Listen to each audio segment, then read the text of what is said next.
Ձեր սեռական կյանքում քաոս է, հոգ չէ, ժամանակն է չքննարկվածը պարզելու և ամեն ինչ իր տեղը դնելու։ Այս անգամ խոսելու ենք շատ հետաքրքիր թեմայի մասին՝ նիմֆոմանիա և դոնժուանիզմ։ Նիմֆոմանիան սեռական գեր բարձր ցանկությունն է, որի պարագայում կինը անընդհատ ունենում է ցանկություն սեռական հարաբերություններ ունենալու։ Դոնժուանիզմն էլ համապատասխանաբար նույն սեռական խանգարումն է, որով տառապում են տղամարդիկ։ Պետք է նշել, որ շատերին թվում է, թե եթե կինը ունի գերբարձր սեռական ցանկություն, ապա կարելի է նույնիսկ նախանձել նման կնոջ կողքին գտնվող տղամարդուն, որի պարագայում կինը անընդհատ ուզում է և տղամարդը կարծես թե պետք է իրեն շատ երջանիկ զգա։ Բայց շտապեմ իհարկե հիասթափեցնել, քանի որ իրականում պատկերը ճիշտ հակառակն է, այն առումով, որ նման կանայք որպես կանոն չեն բավարարվում ոչ մեկ սեռական հարաբերությամբ, ոչ երկու, ոչ էլ երեք։ Որն է այս սեռական խանգարման, իսկ ես ընդգծում եմ, որ սա սեռական խանգարում է, այլ ոչ թե երանավետ վիճակ, և որն է այս սեռական խանգարման հիմնական առանցքային թելը։ Այն, որ մի քանի հարաբերություններ նույնիսկ ունենալուց հետո կինը չի ստանում սեռական բավարարվածություն և ստիպված է լինում պարբերաբար կամ փոխել զուգընկերների, կամ էլ մի քանի անգամ ունենալ սեռական հարաբերություններ, բայց արդյունքում դարձյալ մնում է սեռապես չբավարարված։ Երկուսի պարագայում էլ, այսինքն թե նիմֆոմանիայի, թե դոնժուանիզմի պարագայում ապրում են սեռական բավարարվածություն, հասնում օրգազմի, բայց դա իրենց բավարար չի լինում և իրենք պահանջում են շարունակություն հարաբերության, որից հետո հասնում երկրորդ օրգազմի, հատկապես կանանց պարագայում, հետո երրորդ և այլն, ու այնուամենայնիվ սեռական բավարարվածության չեն հասնում, կամ էլ այդ բավարարվածությունը կարող է լինել չափազանց կարճատև, որից հետո իրենք նորից էլի պահանջ են զգում։ Դրսևորումները նախ և առաջ սկսվում է նրանից, որ անձը սեռից անկախ ունենում է անհագ սեռական ցանկություն։ Նա անդադար փնտրում է հարաբերություններ, անդադար փնտրում է ծանոթություններ և շատ դեպքերում չի բավարարվում մեկ զուգընկերոջով, ստիպված է լինում անընդհատ մի զուգընկերոջից հետո փնտրել մեկ ուրիշին և նրա հետ շատ արագ կապ հաստատելուց հետո անցնել սեռական հարաբերության։ Մի առանձնահատկություն կա, որը շատ բնորոշ է այս հիվանդությամբ տառապող մարդկանց, նրանք երկար հարաբերություններ չեն ծավալում, հոգնում են, շատ շուտ շտապում են անցնել սեռական հարաբերությունների և իրենց նույնիսկ այդ հարաբերությունները բավարար չեն, քանի որ ստիպված են լինում անդադար փնտրել նոր զուգընկերների։ Մյուս դրսևորումն այն է, որ սեռական հարաբերության ժամանակ կարող են դրսևորել տարատեսակ ոչ դասական վարքային դրսևորումներ, խոսքը սեռական վարքի մասին է։ Օրինակ, կարող է սեռական հարաբերության ժամանակ կինը դրսևորել լացի ռեակցիաներ, անզուսպ լաց կամ արտահայտված ագրեսիվ վարքագիծ, որը պայմանավորված է նրանով, որ ինքը սեռական բավարարվածություն չի ստանում։ Շատ կարևոր է նշել մի առանձնահատկություն, որով տարբերում ենք մենք սովորական դասական գերբարձր սեռական ցանկությունը նիմֆոմանիայից կամ դոնժուանիզմից, որովհետև իրականում մարդը կարող է ունենալ գերբարձր սեռական ցանկություն, պայմանավորված նրա սեռական հորմոնների բարձր մակարդակով, որի պատճառը նրա սեռական խառնվածքն է։ Համաձայն ժամանակակից տվյալների, մարդը կարող է ունենալ 3 տիպի սեռական խառնվածք՝ ուժեղ, միջին և թույլ,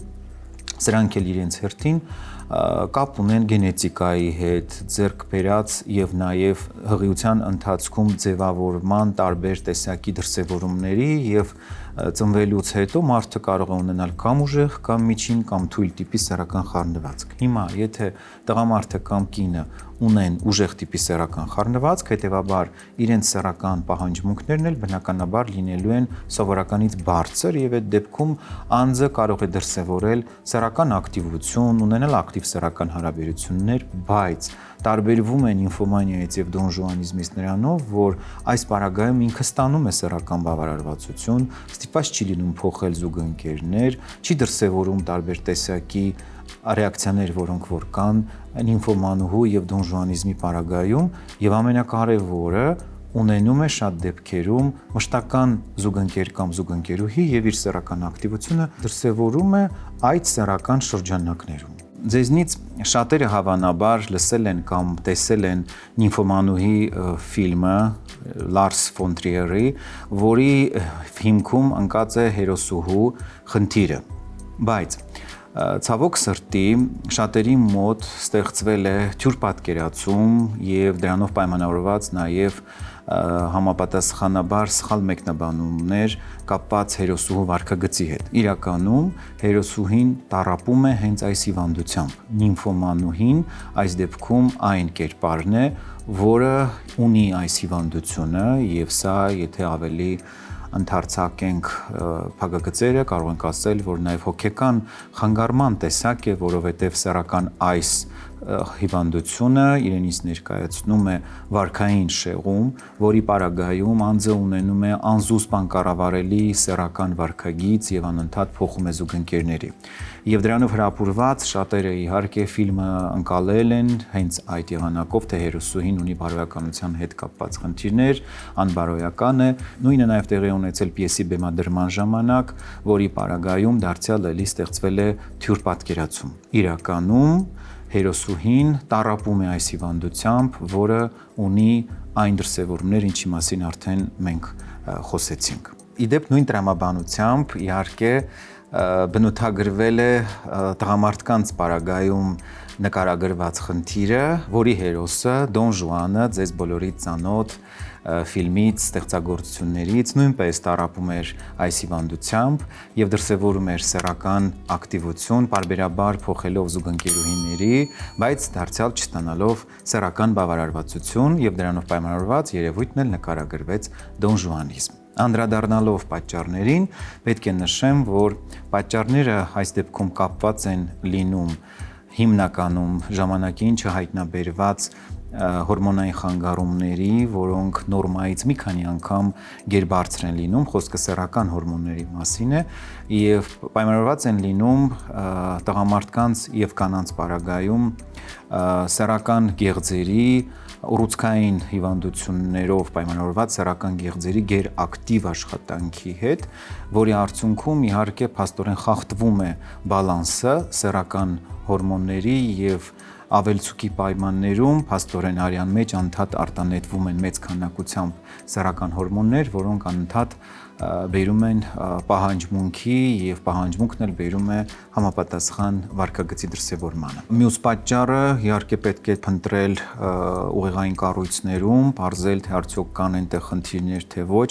նույնպես իհարկե այստեղ կարող ենք գործ ունենալ ժամանակին չհայտնաբերված ուռուցքային գործընթացների հետ եւ բուժական օգնություն ցուցաբերելու համար պետք է ժամանակին կատարել համապատասխան հետազոտությունը, որպեսզի խնդիրը հնարավորինս շուտ հնարավոր լինի կանխել։ Թեև այս խանգարումը առանձնապես տարածված չէ, բայց այնուամենայնիվ ծնողները պետք է ուշադրություն դարձնեն, երբ երեխան սկսում է սեռական հետաքրքրություն ցուցաբերել իր տարիքին ոչ բնորոշ հատկապես երևույթների նկատմամբ, սեռական թեմատիկայի նկատմամբ, սկսում է չափազանց շատ ոչ նորմալ հետաքրքրություն ցուցաբերել, հատկապես խնդիրը ավելի սրվում է դեռահաս շրջանում, երբ արդեն ի հայտ են գալիս սեռական հասունացման նշանները եւ տղաների մոտ կարող է նկատվել գերբարձր, երբեմն նույնիսկ պաթոլոգիկ թվերի հասնող ձեռնաշարժական ակտեր օրվա ընթացքում 6, 7, 10 անգամ եւ ավելին, որի արդյունքում ինքը դարձյալ սեռական բավարարություն չի ստանում, աղջիկների պարագայում եւս նկատելի են դեռահաս շրջանի ձեռնաշարժության դեպքեր, որոնք որ հենց սկիզբ են առնում այն պատճառով, որ լինում է անզուսպ սեռական ցանկություն։ Եվ նկատելու պարագայում չպետք է անտեսել, առավել եւս թողնել այդպես, որովհետեւ հետագայում գուցեև ամուսնանան եւ մենք ունեցել ենք դեպքեր, որ ամուսնացել են, բայց կամ դրանից հետո շուտ ամուսնալուծվել են կամ ամուսնանալու ժամանակ էլ դրսևորել են համապատասխան վարքագիծ, այսինքն անդադ փոխել են զուգընկերների։ Խնդիրը որպես կանոն ժամանակի ընթացքում պրոգրեսիվում է, եթե իհարկե ժամանակին չհայտնաբերեն պատճառը եւ չփորձեն լուծել այն։ Ուղղորդվելու համար թե արդյոք մենք գործ ունենք պատանեկան ձեռնաշարժության հետ, թե դոնժուանիզմի կամ նիմֆոմանուհու սկզբնական դրսևորումների հետ, պետք է հաշվի առնել, որ պատանեկան շրջանի ձեռնաշարժության ժամանակ պատանիները ստանում են սեռական բավարարվածություն եւ բավարարվում դրանով կամ օրվա ընթացքում կարող է լինել լավագույն դեպքում երկրորդ փորձը, որից հետո իրենք արդեն ստանում են ամբողջական սեռական բավարարվածություն, ինչը չի լինում այս պարագայում, քանի որ պահանջը մնում է միշտ չբավարարված։ Ձեռնաշարժությունից հետո նորից են ուզում փորձել եւ այդպես շարունակ։ Խնդիրը հնարավոր է, ինչպես արդեն ասացի, լուծել ժամանակին այն հայտնաբերելու պարագայում, իսկ եթե խնդիրը մատնվել անուշադրության, այն ժամանակի ընթացքում կարող է պրոգրեսիվել եւ եթե հատկապես գործ ունենք ուռուցքային գործընթացների հետ, կարող ենք եւ բաց թողնել կարեւոր ժամանակահատվածը։ Առիթն օգտագործելով ուզում եմ նշել, որ շատ հաճախ եմ նկատում նման երևույթների նկատմամբ ոչ լուրջ մեկնաբանությունները, մասնավորապես չհասկանալով խնդրի լրջությունը եւ տարբեր տեսակի ցնցող վերնագրերը, երբ կատաղում են սեռական օրգանները, խրտնացեշտոցի համախտանիշ եւ այլն։ Իհարկե գուցեև արտաքինից տպավորությունը բավականին զվարճալի է, բայց իրականում խնդիրը բավականին մտահոգիչ է։